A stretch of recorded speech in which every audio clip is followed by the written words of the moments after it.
Hi, my name's Josh Soki, I'm Frank. I'm James. I'm Mohammed. I'm Ryland. And I'm Samip. and today we are doing our presentation on Can Robots Be Our Friends? For Can Robots Be Our Friends, we have a few main topics that we're going to go through today. The first one being human interaction versus AI interaction. I personally believe there is a massive difference between human interaction and AI interaction. The main one being that it is just impossible to program an AI to interact with a human in every sense of situation. In some ways it will work, and in some ways there's always going to be problems that the human will end up finding with the situation. Yeah, I mean, have you guys seen that Black Mirror episode? The one where they're, I think it's the second episode, but they're riding bikes and basically they're all doing everything through like an avatar. Nah, No, I They live haven't in a seen that. facility just to make money, and like they're all personal avatars, and like everything is just teched out. Yeah, and So- the only way they communicate is through their avatars, basically. Mm, So that would almost relate into like what Mark Zuckerberg would be trying to do with the metaverse and trying to make it that you show up to work or for school through an avatar in a online world. Would that would kind of be the same as that episode then? Yeah, it gets really dark, but Yeah, pretty dark. definitely like living everything through a screen and all that. Yeah, but in my I- opinion, that's not okay. Humans, we have thoughts, right? We have feelings, so we know what the other person is thinking, or we know how they feel, right? Whereas, like AI interaction, like robot to robot interaction, is more like certain things that we program them to do. So they wouldn't have it's already they wouldn't be able pre-scripted. to Yeah. it's like pre-scripted. They wouldn't be Yeah. able to think outside the box. They only have a certain limit. They only have to what they have. can yeah Yeah, you can teach it to perform something, but you can't teach it to understand a new thing. Yeah, Yeah. which is crucial when it comes to building a relationship and building a Mhm. friendship, because robots will probably never have the true consciousness and feelings when it comes to what needs to be in a relationship. What James do you or think? Mohammed? yeah. Would you guys? Well, so I agree with Ryland's like opinion where like robots they might not always be like they're not truly able to replace that physical human interaction. Like yeah, we're even like in today's tech even in today's like day and age like with the technology that we have where like people are trying to make truly self-aware AI and robots where they will eventually understand that they're going to understand like what they are, where they are, what are humans, and they're going to understand the aspects of like human life and human emotions and how can they take that in. Like I think personally, I think it will like down the line, maybe like 10, 20 years, even 30 years down the line, I feel like they will incorporate more of like the truly self-aware AI. But again, going back to Ryland's opinion, it won't necessarily go and replace that true physical human to Relationship. human interaction. Yeah. Yeah. Like I feel like it's more so instead of like, nowadays we have robots that do tasks for us or that understand Yeah. basic language, but over time it's going to go towards the point of that interaction between like humans and animals, right? Where the robot understands that these humans, right, they're friendly and they're close with them.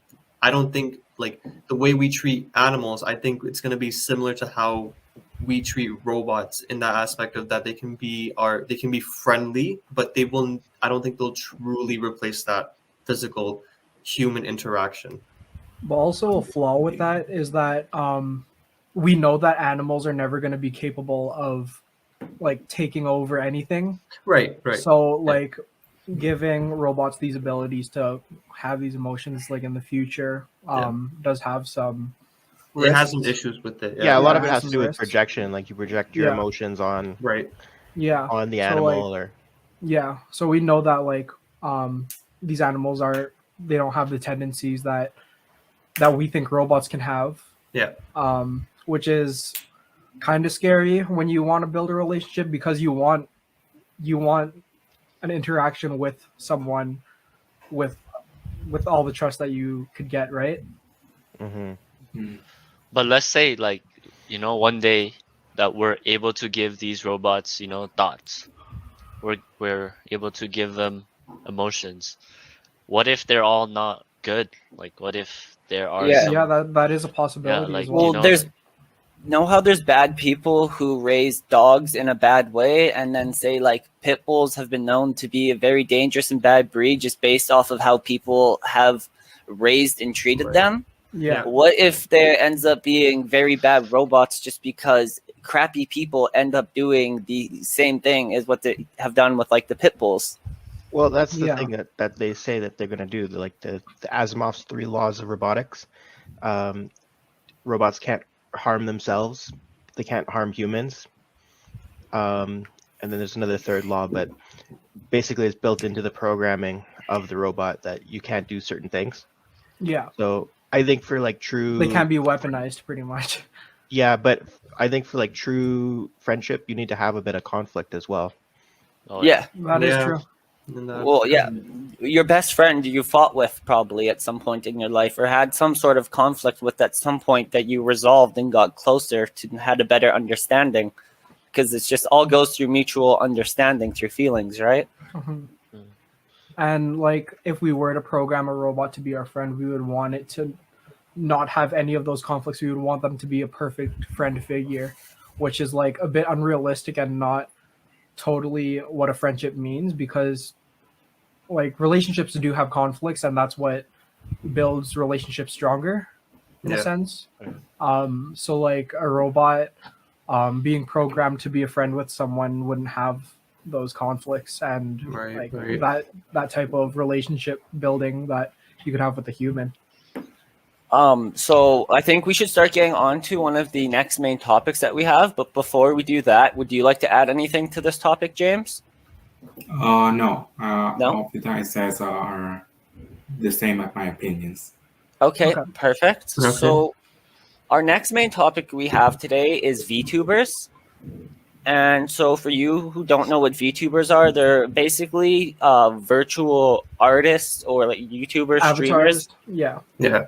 And so, I mean, my opinion on them is I think that they are pretty cool. And really, in my head, I see them no different than like how a kid could look up and like a cartoon. But I also, in a way, find like on an idolization standpoint, when you like really young and you start idolizing stuff, it's really important, in my opinion, to like idolize something that you could look up to and work towards in a certain way. So if you look up to someone who's made a very good brand for themselves and made himself very popular through YouTubing and gaming and marketing themselves, you can look up and be like, that's who I would like to be one day and work towards that. But if you're Right, looking up right. to a robot or an avatar and like that is what you are idolizing, it kind of leaves a blank of like what you do because you will never be that, right? Yeah. Yeah. Well, here's the thing about the VTubers though, is that there's a person behind the robot, Mhm. right? Like Yeah. Yeah. we Yeah. see the interface, Exactly. the GUI, but there's an actual human being there. Yeah. And it's just the programming that does all the effects and Yeah, that's a good Right. point. But is this where everything is gonna start? Is my question. Like, is this